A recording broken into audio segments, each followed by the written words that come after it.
Hello students, मैं अजीज भोर आप सभी का अपना वाला यूट्यूब चैनल में स्वागत करता हूं। इस वीडियो से और यूट्यूब से मेरी जो भी अर्निंग होगी या जो अर्निंग हो रही है उसका 10% करीब बच्चों को फ्री एजुकेशन प्रोवाइड करने में किया जाएगा, तो सपोर्ट करते रहिए। तो आज हम 11th class physics chapter number 7 system of particles and rotational motion का टॉपिक पढ़ेंगे, angular momentum of a particle. इस टॉपिक को मैं बहुत ही अच्छे से बहुत ही ईजी वे में एक्सप्लेन करने वाला हूं, इसलिए इस वीडियो को पूरा देखिएगा। और अगर अभी तक आप लोगों ने हमारे चैनल को सब्सक्राइब नहीं किया है तो चैनल को सब्सक्राइब कर लीजिए, बेल आइकन को भी प्रेस कर दीजिएगा ताकि नए वीडियोस की नोटिफिकेशन आपको समय पर मिलते रहे। तो क्या है आज का हमारा टॉपिक? आज का हमारा टॉपिक है angular momentum of a particle. तो देखो, इसके पहले हमने क्या पढ़ा था? Moment of force. तो देखो, हम अभी तक एक तो ट्रांसलेशनल मोशन के लिए पढ़ा है हमने और रोटेशनल मोशन के लिए पढ़ा था है, और इन सभी चीज़ों का हमने कंपैरिजन किया था कि हमने पढ़ा था कि ट्रांसलेशनल मोशन में हमारा क्या था? Linear force.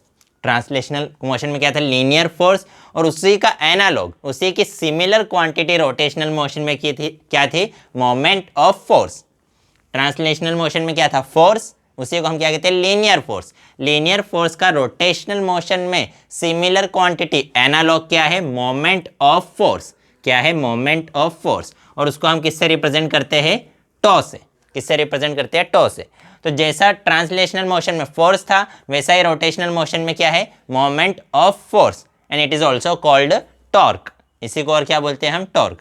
इसी टाइप से ट्रांसलेशनल मोशन में हमने क्या पढ़ा था? मोमेंटम। ट्रांसलेशनल मोशन में हमने क्या पढ़ा है? मोमेंटम पढ़ा है। तो उसी टाइप से मोमेंटम की सिमिलर क्वांटिटी किसमें? रोटेशनल मोशन में। जैसे ट्रांसलेशनल मोशन में क्या था? मोमेंटम, उसी टाइप से रोटेशनल मोशन में मोमेंटम की सिमिलर क्वांटिटी है, उसे हमने कहा है मोमेंट ऑफ मोमेंटम।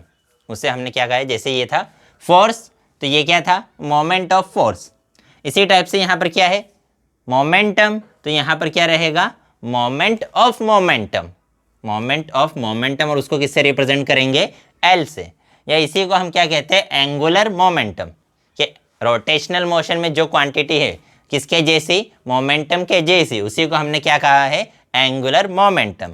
तो इस एंगुलर मोमेंटम को हम डिफाइन करेंगे पहले तो सिंगल पार्टिकल के लिए। एक सिंगल पार्टिकल के लिए, एक पार्टिकल के लिए हम किसको डिफाइन करेंगे? एंगुलर मोमेंटम को। और फिर उसी को हम एक्सटेंडेड बॉडीज और सिस्टम ऑफ पार्टिकल के लिए अप्लाई करेंगे। पहले तो हम क्या करेंगे? एक सिंगल पार्टिकल के लिए किसे डिफाइन करेंगे? एंगुलर मोमेंटम को डिफाइन करेंगे। उसका क्या यूजफुलनेस है वो देखेंगे, और फिर उसी डेफिनेशन को हम किसके लिए एक्सटेंड कर देंगे? सिस्टम ऑफ पार्टिकल्स और रिजिड बॉडी। कि रिजिड बॉडी के लिए उसको एक्सटेंड करेंगे, और किसके लिए एक्सटेंड करेंगे? सिस्टम ऑफ पार्टिकल के लिए। तो क्या है एंगुलर मोमेंटम? चलो वो देख लेते हैं। तो सबसे पहले तो हम कंसिडर करते हैं, हमारे पास वही कि ये हमारा है एक्स एक्सिस और ये हमारा है वाई एक्सिस। ठीक है, ये एक्स एक्सिस है, ये वाई एक्सिस है। ये कोई पॉइंट है, इस पॉइंट को हम नाम दे देते हैं, क्या नाम दे दे? ए नाम दे देते हैं। ठीक है, एक पॉइंट है, उसको मैंने क्या नाम दे दिया? ए। इस पॉइंट ए पर एक पार्टिकल रखा है जिसका पोजीशन वेक्टर क्या है? R with respect to origin. Point A, ये क्या है? हमारा पॉइंट ए है। इस पॉइंट ए पर क्या रखा है? एक पार्टिकल रखा है। उस पार्टिकल का पोजीशन वेक्टर क्या है? आर। ओ ए क्या है? पार्टिकल पॉइंट ए पर रखे पार्टिकल का पोजीशन वेक्टर। अब इसके ऊपर क्या लग रहा है? अब इसका कुछ मोमेंटम होगा। पार्टिकल है, सपोज करो, वो अगर मोशन कर रहा है तो इसका कुछ मास होगा और इसका कुछ मोमेंटम होगा। तो हमने कंसिडर कर लिया कि इसका जो लीनियर मोमेंटम है वो कितना है? पी। इस पार्टिकल का लीनियर मोमेंटम कितना है? पी। और लीनियर मोमेंटम ने पोजीशन वेक्टर के साथ एंगल कितना बनाया? थीटा। ठीक है, ये है हमारा पोजीशन वेक्टर, ये है लीनियर मोमेंटम। लीनियर मोमेंटम ने पोजीशन वेक्टर के साथ एंगल कितना बनाया? थीटा। तो इसका जो एंगुलर मोमेंटम है, जिसको हम किससे रिप्रेजेंट करेंगे? एल से। तो हमने पढ़ा था, क्या पढ़ा था? कि जो टो है, टो किसके इक्वल होता है? टो किसके इक्वल होता है? R cross F. टो किसके इक्वल होता है? R cross F. Where tau is, what is tau? Angular moment of force. To क्या है? मोमेंट ऑफ फोर्स है। आर क्या है? पोजीशन वेक्टर है। और एफ क्या है? Linear force. तो इसी की कंपैरिजन करें तो अगर हम किसके लिए बात करना है? एंगुलर मोमेंटम के लिए। तो जैसे मोमेंट ऑफ फोर्स था, जैसे क्या था मोमेंट ऑफ फोर्स, उसी टाइप से हमने किसको डिफाइन किया है, एंगुलर मोमेंटम को। उसी टाइप से हमने किसको डिफाइन किया है, एंगुलर मोमेंटम को। तो एंगुलर मोमेंटम को किससे रिप्रेजेंट किया, एल से। तो एल इज इक्वल टू रहेगा R cross P. L is equal to क्या रहेगा, आर क्रॉस पी। जैसे टो इज इक्वल टू क्या था, R cross F, where F is linear force and tau is moment of force. L क्या है, moment of momentum.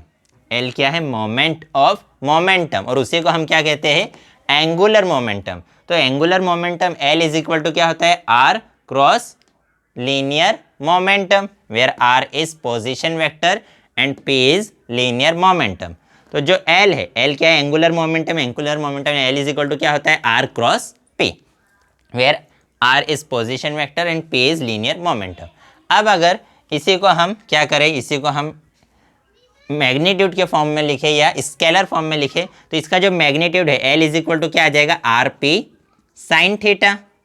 L is equal to क्या आ जाएगा, आर पी साइन थीटा। हमने उसका क्या लिखा, मैग्नीट्यूड। तो where R is magnitude of position vector, P is magnitude of linear momentum and theta is angle between P and R. क्या कहा, आर जो है वो पोजीशन वेक्टर का मैग्नीट्यूड है, मतलब पॉइंट ए की ओरिजिन से डिस्टेंस। पी क्या है, लीनियर मोमेंटम का मैग्नीट्यूड है, और थीटा क्या है, angle between R and P. ठीक है, फिर से वही जैसा इसके पहले वाला जो टॉपिक था उसमें जो प्रोसीजर्स फॉलो की थी, उसी प्रोसीजर्स को यहाँ पर हम फॉलो करेंगे। तो हमने चैप्टर नंबर 4 में पढ़ा है कि अगर कोई भी वेक्टर क्वांटिटी है तो उस वेक्टर क्वांटिटी का थीटा की डायरेक्शन में कौन सा कंपोनेंट आता है, थीटा की डायरेक्शन में। कोई भी अगर वेक्टर क्वांटिटी है तो थीटा की डायरेक्शन में उसका कौन सा कंपोनेंट आता है, कॉस थीटा। ये चैप्टर नंबर 4 में हमने रिवॉल्यूशन वाला जो टॉपिक था, रिवॉल्यूशन ऑफ वेक्टर्स, उसमें हमने पढ़ लिया था। अगर वो वीडियो नहीं देखी तो आप यूट्यूब पर सर्च कर सकते हैं, रिवॉल्यूशन ऑफ वेक्टर्स, अपना वाला अजीज़ बोहरा, वो वीडियो आ जाएगी, वो वीडियो में देखिएगा कि जो भी कभी भी वेक्टर है तो वेक्टर का थीटा वाली डायरेक्शन में कौन सा कंपोनेंट आता है, कॉस थीटा। तो मतलब इस डायरेक्शन में क्या आएगा, पी कॉस थीटा। इस डायरेक्शन में पी का क्या कंपोनेंट है, पी कॉस थीटा। और इस डायरेक्शन के परपेंडिकुलर, ये जो डायरेक्शन है, कौन सी डायरेक्शन, पी कॉस थीटा की डायरेक्शन, इस पी कॉस थीटा की परपेंडिकुलर डायरेक्शन में इसका कौन सा कंपोनेंट आएगा, पी साइन थीटा। ठीक है, थीटा वाली डायरेक्शन में कॉस थीटा वाला कंपोनेंट आता है, और थीटा वाली डायरेक्शन की जो परपेंडिकुलर डायरेक्शन है उसमें कौन सा कंपोनेंट आता है, पी साइन थीटा। तो हमने पी को दो कंपोनेंट्स में डिवाइड कर दिया। तो देखो अब यहाँ से हमें ये दिख रहा है कि ये जो पी साइन थीटा है, ये जो पी साइन थीटा है, ये वेक्टर आर, ये किसकी डायरेक्शन है, ये डायरेक्शन वेक्टर आर की डायरेक्शन है। तो वेक्टर आर के डायरेक्शन के क्या है, परपेंडिकुलर है। देखो ये डायरेक्शन किसकी है, वेक्टर आर की डायरेक्शन है, और ये जो पी साइन थीटा है वेक्टर आर के डायरेक्शन के परपेंडिकुलर है। तो इसी को हम लिख सकते हैं L is equal to R P perpendicular, क्योंकि ये जो पी परपेंडिकुलर है, पी परपेंडिकुलर किसके इक्वल है, पी साइन थीटा के इक्वल, पी परपेंडिकुलर। तो परपेंडिकुलर क्यों लगा, हमने ये बताया कि ये जो पी परपेंडिकुलर है ये आर के क्या है, परपेंडिकुलर। पी परपेंडिकुलर क्या रिप्रेजेंट कर रहा है कि आर के परपेंडिकुलर। तो आर के परपेंडिकुलर क्या है, ये है आर, और उसके परपेंडिकुलर क्या है, पी साइन थीटा। मतलब पी साइन थीटा के स्पेस पर हम क्या लिख सकते हैं, पी परपेंडिकुलर लिख सकते हैं। अब इसी को थोड़ा सा और एक्सटेंड कर, इसी को और अगर फॉलो करें तो हमने क्या बोल दिया, इस सभी चीज़ों को मैं इधर लिख देता हूँ कि हमने क्या कहा, हमने कहा कि जो एल है, एल किसके इक्वल होता है, आर क्रॉस पी के इक्वल। इसी को हम लिख सकते हैं आर पी साइन थीटा। इसी को हम क्या लिख सकते हैं, L is equal to R P perpendicular. अब मुझे ये बताओ, ये जो पी वाली लाइन है इसको अगर मैं बैक साइड में एक्सटेंड किया, पी वाली जो लाइन थी उसको मैंने क्या किया, बैक साइड में एक्सटेंड किया, और ठीक है इसको बैक साइड में एक्सटेंड कर लिया, और पॉइंट ओ से इस पर एक नॉर्मल ड्रॉ किया। पॉइंट ओ से क्या किया, इस पर एक नॉर्मल ड्रॉ किया। ये एंगल कितना है, ये एंगल है 90 डिग्री। इस पॉइंट को मैं नाम दे देता हूँ कैपिटल आर। ठीक है, इस पॉइंट को मैंने या बी नाम दे देता हूँ। ठीक है, इसके पहले वाली वीडियो में मोमेंट ऑफ फोर्स में जो प्रोसीजर फॉलो की थी वही की वही सारी प्रोसीजर हम यहाँ पर फॉलो कर रहे हैं।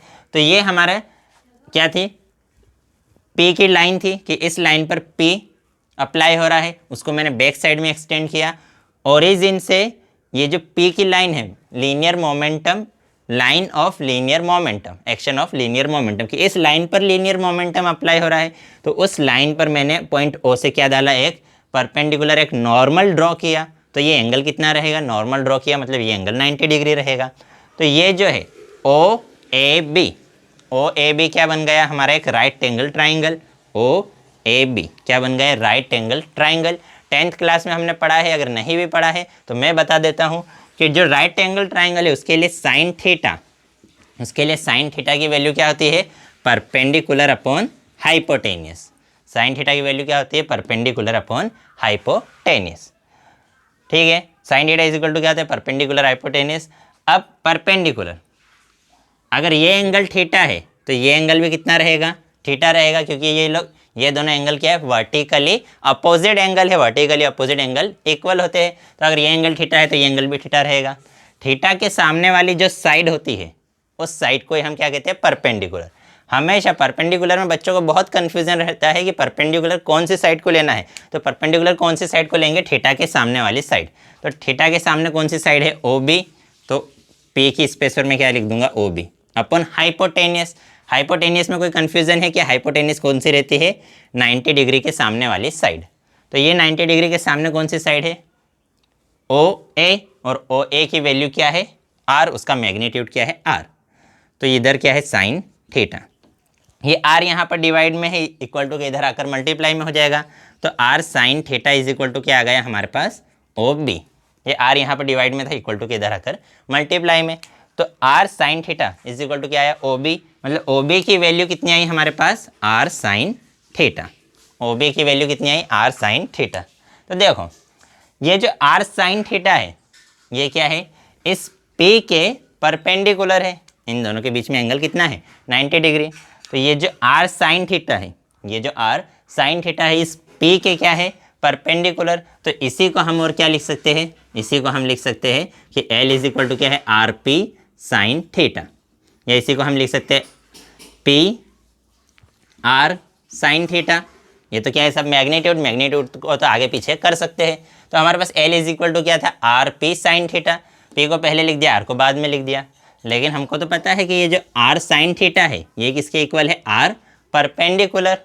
ये जो आर साइन थीटा है यही किसके इक्वल है, देखो ये आर साइन थीटा पी के परपेंडिकुलर है। तो मतलब आर साइन थीटा को हम क्या लिख सकते हैं, आर परपेंडिकुलर। तो एल इज इक्वल टू क्या हो जाएगा, पी आर परपेंडिकुलर। तो या तो एल इज इक्वल टू लिख दो आर पी परपेंडिकुलर, या फिर एल इज इक्वल टू क्या लिख दो, पी आर परपेंडिकुलर। तो हमने क्या कहा कि अब ये जो है आर साइन थीटा ये इस पी की ओरिजिन से परपेंडिकुलर डिस्टेंस हो गई। ये था पी, लीनियर मोमेंटम की लाइन, कि इस लाइन पर लीनियर मोमेंटम अप्लाई हो रहा है। तो इस लीनियर मोमेंटम की ओरिजिन से ये जो डिस्टेंस है ये कौन सी डिस्टेंस है, परपेंडिकुलर डिस्टेंस। तो जो आर साइन थीटा है, आर साइन थीटा क्या है, लीनियर मोमेंटम की ओरिजिन से परपेंडिकुलर डिस्टेंस। ये है लीनियर मोमेंटम, ये क्या है, लीनियर मोमेंटम। इस लीनियर मोमेंटम की इस ओरिजिन से ये क्या हो गई, परपेंडिकुलर डिस्टेंस, क्योंकि ये एंगल कितना है, 90 डिग्री। तो हमने क्या कहा, हमने कहा कि L इज इक्वल टू हम क्या लिख सकते हैं, आर पी परपेंडिकुलर लिख सकते हैं, या पी आर परपेंडिकुलर भी लिख सकते हैं। तो जब हमारे पास L की वैल्यू कितनी है, आर पी साइन थीटा। अब L की वैल्यू 0 कब होगी, या तो R 0 हो जाए, या P 0 हो जाए, या theta is equal to 0 degree हो, या 180 डिग्री हो। अगर R की वैल्यू 0 है, R की वैल्यू 0 है तो ये पूरी टर्म क्या हो जाएगी, 0। तो L क्या हो जाएगा, 0। अगर P की वैल्यू 0 है, मतलब लीनियर मोमेंटम अगर 0 है, R का मैग्नीट्यूड 0 है, मतलब ये डिस्टेंस अगर 0 है, ये डिस्टेंस अगर 0 है, मतलब ये जो पॉइंट A है ये कहाँ पर है, ओरिजिन पर। और पॉइंट A पर क्या है हमारा, पार्टिकल। मतलब अगर पार्टिकल ओरिजिन पर है तो R की वैल्यू 0 रहेगी, और अगर R की वैल्यू 0 आ गई तो हमारा एंगुलर मोमेंटम क्या आ जाएगा, 0। इसी टाइप से अगर P की वैल्यू 0 है, मतलब लीनियर मोमेंटम 0 है, P की वैल्यू अगर यहाँ पर 0 पुट करेंगे तो ये फिर से इक्वेशन क्या हो जाएगी, 0। तो एल की वैल्यू फिर से कितनी हो जाएगी 0। अब थीटा की वैल्यू अगर कितनी हो 0 डिग्री या थीटा की वैल्यू कितनी हो 180 डिग्री, तो साइन 0 की वैल्यू भी होती है 0 और साइन 180 की वैल्यू भी कितनी होती है 0। मैंने इसके पहले वाली वीडियो में भी बताया था, साइन 0 की वैल्यू भी कितनी होती है 0, साइन 180 की वैल्यू भी कितनी होती है 0। तो अगर थीटा की वैल्यू 0 है तो भी साइन 0 0 हो जाएगा, ये पूरी इक्वेशन 0। थीटा की वैल्यू अगर 180 डिग्री है तो भी ये वैल्यू क्या हो जाएगी पूरी 0। तो एल की वैल्यू 0 कब रहेगी, जब आर 0 हो, पी 0 हो या थीटा 0 हो या 180 डिग्री हो। अब थीटा 0 है, थीटा 0 है मतलब वेक्टर आर और वेक्टर पी के बीच का एंगल कितना है 0। मतलब ये जो पी है ये काम होते होते होते कहाँ पर आ गया, अगर आर की डायरेक्शन में आ गया, ये एंगल ये पी इस डायरेक्शन में है, ये काम होते होते अगर कहाँ आ जाए, आर की डायरेक्शन में आ जाए। आर की अगर डायरेक्शन में आ गया तो इन दोनों के बीच में एंगल 0 है। अब इन दोनों के बीच में एंगल 0 है मतलब ये जो लीनियर मोमेंटम है वो लीनियर मोमेंटम की ये डायरेक्शन हो जाएगी। ये डायरेक्शन मतलब वो कहाँ से पास हो रहा है, ओरिजिन से पास हो रहा है। या तो फिर पी की डायरेक्शन कौन सी हो, ये वाली डायरेक्शन हो। अगर ये डायरेक्शन है मतलब ये आर की डायरेक्शन और ये पी की डायरेक्शन, तो एंगल कितना हो जाएगा 180 डिग्री। तो अगर P कहाँ से पास हो रहा है, ओरिजिन से पास हो रहा है। सपोज करो ये हमारा ओरिजिन, ये है R और ये है P। तो अगर P कहाँ से पास हो रहा है, ओरिजिन से पास हो रहा है कि ये ओरिजिन P है। अगर P R की सेम डायरेक्शन में है या P R की अपोजिट डायरेक्शन में है, तो जब ये कंडीशन रहेगी तो P कहाँ से पास होगा, ओरिजिन से पास होगा। और जब P ओरिजिन से पास होगा तो L की वैल्यू क्या आ जाएगी 0 आ जाएगी। अब इसी के बाद एक और मेन कॉन्सेप्ट है वो देख लेते हैं हम। तो हमने क्या कहा, हमने कहा कि जो L है, L कितना आया हमारे पास, L की वैल्यू कितनी है जल्दी से बताओ। L is equal to R cross P. L is equal to कितना आया, आर क्रॉस पी। अब अगर इस इक्वेशन का हम टाइम के रिस्पेक्ट में क्या करते हैं, डिफ्रेंशिएशन, तो डिफ्रेंशिएशन कर देते हैं तो क्या आ जाएगा D L upon D T is equal to D by D T R cross P. देखो क्या किया हमने, कुछ भी नहीं किया, दोनों साइड डिफ्रेंशिएशन, इधर भी डी बाई डी टी लिख दिया, इधर भी डी बाई डी टी लिखा। एल क्या है, सिंगल पार्टिकल का एंगुलर मोमेंटम। अब ये है फर्स्ट इंटू सेकंड, तो जब फर्स्ट इंटू सेकंड होता है तो उसका फॉर्मूला लगता है D by D T first into second. तो उसका फॉर्मूला होता है फर्स्ट का differentiation into second plus first as it is into second का डिफ्रेंशिएशन। जब दो क्वांटिटीज़ किस में हो, मल्टीप्लाई में हो, और दोनों वेरिएबल होना चाहिए, ठीक है। अगर एक क्या हुआ कांस्टेंट, तो कांस्टेंट तो कहाँ जाते हैं, डिफ्रेंशिएशन से बाहर। लेकिन अगर दोनों वेरिएबल क्वांटिटी है तो फर्स्ट इंटू सेकंड क्या होता है कि पहले फर्स्ट का डिफ्रेंशिएशन कर दो और सेकंड को एज इट इज़ रहने दो, फिर प्लस का साइन लगाओ, फिर फर्स्ट को एज इट इज़ रहने दो और सेकंड का डिफ्रेंशिएशन कर दो। तो इस वैल्यू को हम सॉल्व कर देते हैं। तो हमारे पास क्या आ जाएगा, इसको दे देता हूँ मैं इक्वेशन नंबर 1। तो इसको मैं सॉल्व कर रहा हूँ तो क्या आ जाएगा हमारे पास d by D T R cross p. तो ये क्या हो जाएगा d r upon D t cross p, first का differentiation second as it is, plus first as it is मतलब आर एज इट इज़ और सेकंड का डिफ्रेंशिएशन मतलब d P upon D T, ठीक है। तो इसको इस क्वांटिटी को मैंने एक्सटेंड करके लिख दिया। अब लेकिन हमें तो पता है कि जो अगर मैं इसकी बात करूँ D P upon D T की क्रॉस पी की बात करूँ, ठीक है, तो हमें तो पता है D r upon D T किसके इक्वल होता है, वेलोसिटी के इक्वल होता है। D r upon D T किसके इक्वल होता है, वेलोसिटी के इक्वल। क्यों वेलोसिटी के इक्वल होता है बताओ जल्दी से, वेलोसिटी के इक्वल कैसे पता चला। जब तक मैं इंक भर लेता हूँ, तो आर क्या है, पोजीशन, आर क्या है, पोजीशन, और पोजीशन में change, rate of change of position, rate of change of position is called velocity. जो पोजीशन में चेंज होता है उसी को हम क्या बोलते हैं, वेलोसिटी। तो ये D r upon D T किसके इक्वल है, वेलोसिटी के इक्वल। फिर हमें ये भी पता है कि जो पी है, पी किसके इक्वल होता है, जो पी है, पी किसके इक्वल होता है, एम वी के इक्वल। पी किसके इक्वल होता है, एम वी के इक्वल। तो इन दोनों की वैल्यू यहाँ पुट कर देते हैं। तो D r upon D T की स्पेस पे लिखेंगे वी इंटू पी के स्पेस पे क्या लिखेंगे, एम वी। तो यहाँ मैंने लिख दिया एम वी। तो एम तो कॉन्स्टेंट है, उसको लिखा बाहर, और अंदर क्या बचा, वी क्रॉस वी। मैंने क्या किया, एम को बाहर लिख दिया इन दोनों से, और अंदर क्या बचा, वी क्रॉस वी। तो वी क्रॉस वी किसके इक्वल हो जाएगा, V cross V V sine theta के इक्वल। वी क्रॉस वी का मैग्नीट्यूड क्या रहेगा, वी वी साइन थीटा। तो ये भी वेलोसिटी है, ये भी वेलोसिटी, दोनों की डायरेक्शन सेम रहेगी, दोनों की डायरेक्शन सेम, मतलब दोनों के बीच में एंगल कितना, जीरो। देखो ये वी है और दूसरा वी भी यही डायरेक्शन में, तो दोनों सेम डायरेक्शन में, मतलब दोनों के बीच में एंगल जीरो, और साइन जीरो की वैल्यू होती है जीरो, इसलिए वी क्रॉस वी की वैल्यू कितनी हो जाएगी, जीरो, क्योंकि साइन जीरो, जीरो का इस पूरी इक्वेशन में मल्टीप्लाई होगा तो जीरो आ जाएगा। तो ये इसकी वैल्यू जीरो होने की वजह से ये पूरी इक्वेशन क्या हो जाएगी, जीरो हो जाएगी। ठीक है, तो मतलब हमारे पास आर क्रॉस पी की वैल्यू कितनी आ गई, जीरो आ गई। आर क्रॉस पी की वैल्यू कितनी आ गई, जीरो आ गई। अब उसके बाद हम किसकी बात करेंगे, हम इस R cross D P upon D T की बात कर लेते हैं। तो R cross D P upon D t.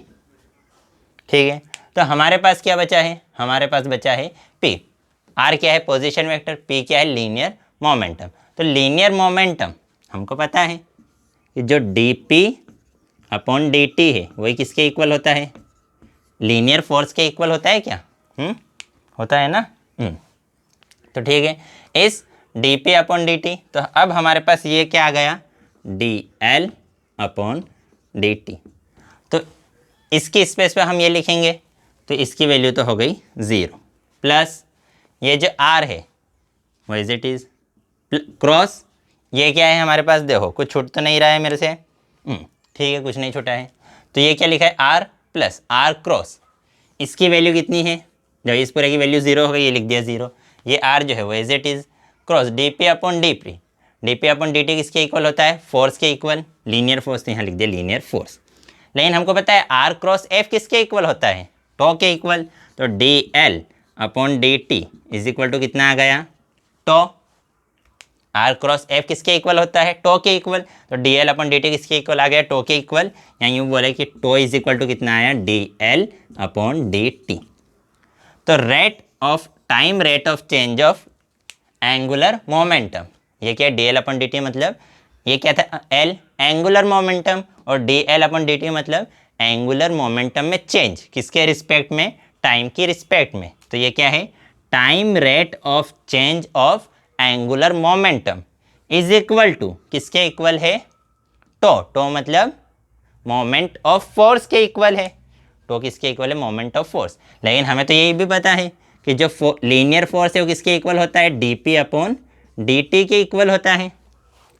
तो टो किसके इक्वल आया, D L upon D T के इक्वल आया, और एफ किसके इक्वल होता है, D P upon D T, और यही क्या है, न्यूटन्स सेकंड लॉ, यही क्या है, न्यूटन सेकंड लॉ। तो न्यूटन सेकंड लॉ क्या कहता है, F is equal to D P upon D T, where P is linear momentum, F is linear force, to क्या है, मोमेंट ऑफ फोर्स, एल क्या है, एंगुलर मोमेंटम। तो अगर इन दोनों की हम कंपैरिजन करें तो ये किसके लिए था, ये ट्रांसलेशनल मोशन के लिए था, एक सिंगल पार्टिकल के लिए। ये और ये दोनों इक्वेशंस एक जैसी दिख रही है, यहाँ पे फोर्स था तो यहाँ मोमेंट ऑफ फोर्स है, यह लीनियर मोमेंटम था तो यहाँ क्या है, एंगुलर मोमेंटम। तो ये ट्रांसलेशनल मोशन के लिए था, सिंगल पार्टिकल के लिए। ये किसके आ गया, उसका सिमिलर क्वांटिटी, उसका एनालॉग आ गया किसके लिए, रोटेशनल मोशन के लिए। तो ये किसके लिए था, translational motion for a single particle, ये उसका सिमिलर क्वांटिटी आ गई किसके लिए, rotational motion for single particle. तो हमारे पास क्या था, L is equal to R cross P, उसका हमने डिफ्रेंशिएशन किया, इसको हमने सॉल्व किया तो हमने ये वाला फॉर्मूला लगाया। अब इस वैल्यू को सॉल्व किया तो D r upon D T किसके इक्वल है, वी के इक्वल, और पी किसके इक्वल होता है, एम वी के इक्वल। तो वी क्रॉस वी कितना हो जाएगा, जीरो। तो ये पूरी इक्वेशन तो ये जो पार्ट है ये तो हो गया zero. R as it is D P upon D T F के इक्वल होता है, लेकिन आर क्रॉस एफ किसके इक्वल होता है, टो के इक्वल। तो D L upon D T किसके इक्वल आया, टो के इक्वल, या यूँ कहे टो किसके इक्वल आया, D L upon D T के इक्वल। लेकिन हमें पता है एफ किसके इक्वल होता है, D P upon D t. तो ये किसके लिए था, लीनियर मोशन के लिए था, न्यूटन सेकंड लॉ। उसी को हमने एंगुलर मोशन के लिए या रोटेशनल मोशन के लिए प्रूव कर दिया। तो ये लीनियर मोशन का एनालॉगी आ गया किसके लिए, रोटेशनल मोशन के लिए। तो आज की वीडियो में इतना ही। अगर वीडियो पसंद आई हो तो लाइक कीजिएगा, अपने दोस्तों के साथ भी शेयर ज़रूर कर दीजिएगा, और पसंद ना आई हो तो डिसलाइक कर दीजिएगा। अगर इस वीडियो से रिलेटेड आपको कोई डाउट हो तो डाउट कमेंट में आपसे पूछ सकते हैं, कोई सजेशन हो तो वो भी कमेंट कर सकते हैं। बाय।